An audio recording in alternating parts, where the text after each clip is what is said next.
kepada Ibu Mufidah waktu dan tempat dipersilakan. Terima kasih. Assalamualaikum warahmatullahi wabarakatuh. Waalaikumsalam. Terima kasih banyak Bapak Ibu telah hadir di acara kami. Saya di sini sebagai ketua program Dr. Mengerti. Setelah berbincang-bincang banyak dengan Pak Taufik, Pak KU, juga dengan Bapak Ibu yang lain gitu, ternyata ada beberapa keinginan dari Bapak Ibu, yaitu salah satunya adalah tentang organisasi. Sebelum itu saya memperkenalkan moderator terlebih dahulu. Para acara waktu dan tempat dipersilakan. Untuk acara selanjutnya ini adalah pemaparan materi terkait manfaat dan motivasi berorganisasi yang akan disampaikan oleh Bu Eni. Kepada Bu Eni, waktu dan tempat dipersilakan. Assalamualaikum warahmatullahi wabarakatuh. Indonesia itu salah satu negara yang juga produsen besar kopi dunia, gitu. Jadi bapak-bapak, ibu-ibu sama adik-adik sekalian ini sangat berkontribusi untuk produksi kopi dunia. Keunggulannya kalau di NTT itu dia banyak tempat memang wisata ya. Nah ini Banyuwangi kan juga demikian sebenarnya, dekat dengan Bali dan lain-lainnya, itu jadi potensi juga untuk wisata nantinya yang akan mendukung perekonomian di sini.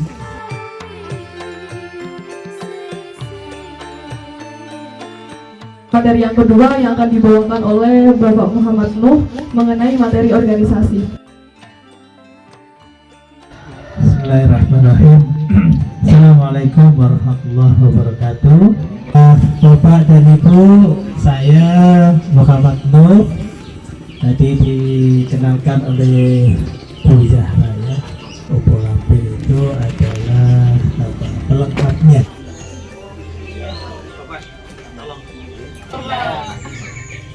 Boleh tahu nama yang mendapatkan kertas yang pertama, Mas apa? Iksan. Mas Iksan, kemudian Pak Anas. Ibu? Advokasi itu pendampingan yang kemudian penting. Itu masih zamannya Pak Anas ya. Tahapan-tahapan dan juga harapannya nanti ada sebuah kerjasama baik ini dari perguruan tinggi atau instansi apapun, ini juga betul-betul jelas ini mitranya dari siapa yang ujuk-ujuknya nanti ini berawal dari petani. Mungkin juga nggak di sini saja, di tempat lain juga mungkin juga ada yang mengalami hal yang sama ya.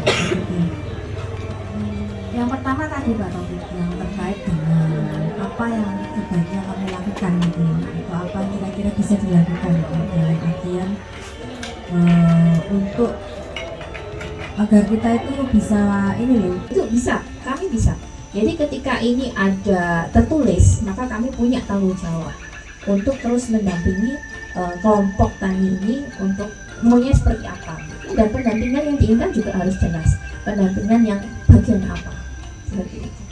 Di sini insya Allah nanti akan saya sampaikan ke universitas dan akan saya sampaikan untuk kalau bisa membuat segera untuk PKS ini, perjanjian kerjasama. Jadi ada ikatan.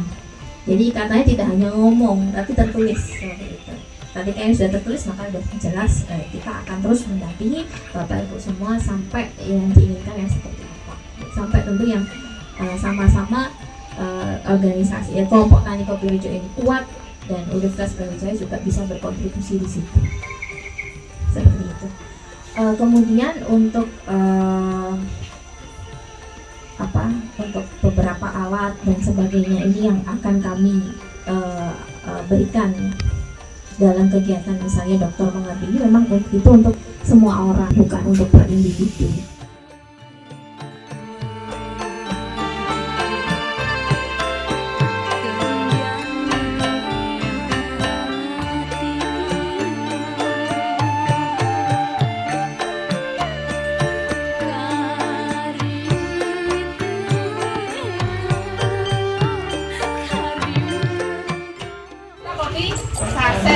Tapi katanya Pak Rauf, kopi itu digiling, jadi di situ mengekstrak kopi. Ini bagaimana mengekstrak? Ini peralatannya untuk menyeduh, ya. Nah di situ ada yang penting dilihat itu apa di situ? Ada ini jumlah air sama kopinya. Kalau ibu di belakang itu kan biasanya makanya kalau di dapur kan ya pokoknya kadang nggak terlalu mendidih gitu ya. Setelah mendidih itu 100 biasanya dulu. Dibiarkan sebentar, itu biasanya sekitar 1 menit turun dia. 2 menit turun itu ya sekitar 9.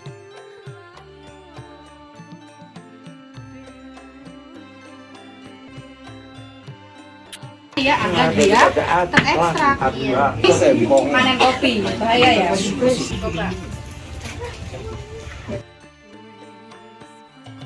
Setelah itu tinggal ditarik. Yang memang punya keinginan untuk Ibu atas kegiatan hari ini yang sudah Bapak Ibu ikuti dengan sangat baik dan semangat sekali. Kami sangat senang dengan kehadiran Bapak Ibu semua. Baik, itu saja. Terima kasih banyak Pak O dan Bapak Ibu semuanya. Saya akhiri kegiatan hari ini. Assalamualaikum warahmatullahi wabarakatuh. Waalaikumsalam warahmatullahi wabarakatuh.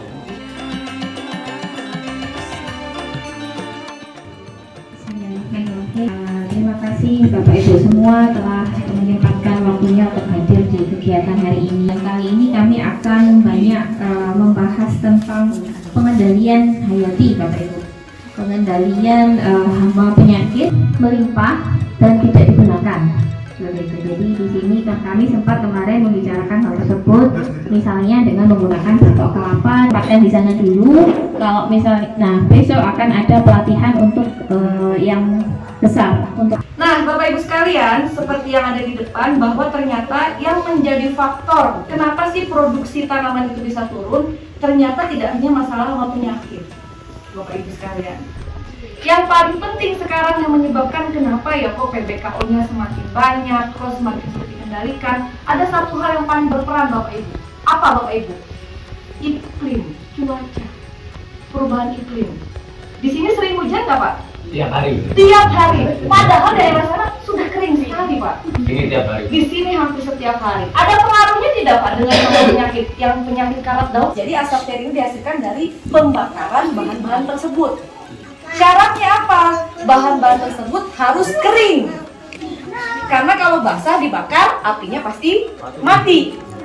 Di sini saya dengar banyaknya adalah serbuk gergaji. Nah, caranya gimana? Kalau mau membuat ini, kita butuh namanya alat.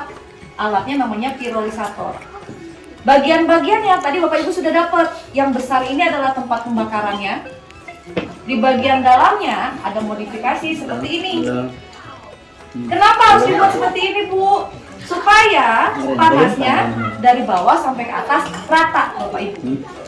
Nah, kalau misalnya kita sudah siap tuh bahannya, apa yang dilakukan? Ini berat ya Pak, gitu ya, jadi agak berat. Jadi, tempat yang pertama, tabung pertama ini adalah tempat untuk memasukkan bahan yang mau kita bakar.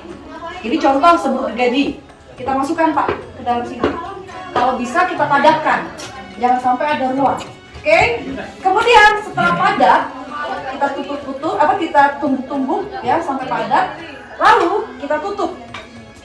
Proses pembakarannya ini tanpa oksigen, berarti nggak boleh ada yang bocor, tanpa ada yang ke dalam masuk, nggak boleh sama sekali. Jadi setelah bahannya masuk, ditutup rapat, tutup rapat. Kemudian bahan sudah siap ya, sudah masuk, ditutup rapat. Yang berikutnya ada tabung yang kedua. Tabung kedua ini fungsinya adalah untuk menampung asap hasil pembakaran. Tapi bedanya di tabung yang kedua ini harus kita isi air Pak. Karena kenapa kok awalnya asap kok bisa berubah jadi cairan? Bener nggak Pak? Kalau bakar itu kan asap. Tapi kok hasil akhirnya ke cairan? Karena di sini terjadi proses pengembunan. Kan kalau kita bakar, asapnya kan masuk ke sini, panas. Karena di tabung yang ini kita rendam pakai air, maka asapnya yang panas tadi kena air yang dingin, yang awalnya bentuknya gas bisa menetes menjadi cairan. Itulah yang disebut dengan asap cair, bukan air asap, Bapak Ibu. Ya. Nah, kalau ini bahannya sudah masuk, airnya di sini sudah dikasih, Gimana apinya Pak? Apinya lewat bawah. Ya, ini kan ada kotak ya. Makanya tadi di video kita pakai yang namanya kompor jos sebagai sumber api. Catatannya adalah pemanasan atau api nyalanya cukup 15 menit. Yang aslinya masih dalam perjalanan, ya itu kapasitasnya berapa Pak? 3 kuintal. Kenapa kita coba praktekkan? Tujuannya adalah ketika nanti Bapak Ibu sudah mendapatkan alatnya, Bapak Ibu tahu gimana cara menggunakannya. Bahan yang kita gunakan di sini adalah serbuk gergaji. Syaratnya adalah harus kering. Langkah pertama adalah masukkan ke dalam. Terus dipadetin ya, ditekan. Kalau sudah padat, tinggal ditutup. Kalau meme nggak bisa, jadi harus yang lurus.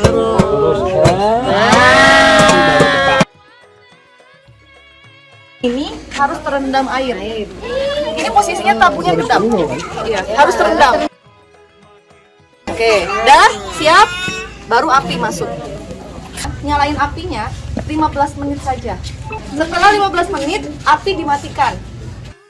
Kalau menggunakan serbuk gergaji biasanya 2 hari atau 1 hari setengah prosesnya akan selesai. Nanti kalau sudah selesai, Bapak Ibu nggak perlu buangnya itu harus dibalik alatnya. Apalagi jadi di situ tinggal dibuka pintunya, keluarkan. Sampai sini ada yang mau ditanyain dulu? Saya, Iya Bu. itu air yang di sini, ini kan ada kemungkinan untuk dia berkurang ya. Itu terus dikasih kontrol. Mau kemana? Itu biasanya berapa kali? Misalnya sehari atau Sehari 2 kali biasanya. sehari 2 kali ya. Berarti sehari 2 kali kita harus lihat apakah airnya ini, apakah ini masih ada airnya atau tidak. Iya, tapi kalau misalnya kita bikin, ya, saya sarankan di sini ditambahkan keran untuk membuang air. Kan ini otomatis lama-kelamaan akan panas, akan hangat. Berarti kan proses asapnya menjadi cairan kan agak terhambat. Nah, kalau kita di sini modifikasi dikasih keran, air yang ada di sini bisa kita keluarkan, kita bisa isi Yang dingin ya. Jadi sekam dan serbuk gergaji itu kan proses pembakarannya lama ya.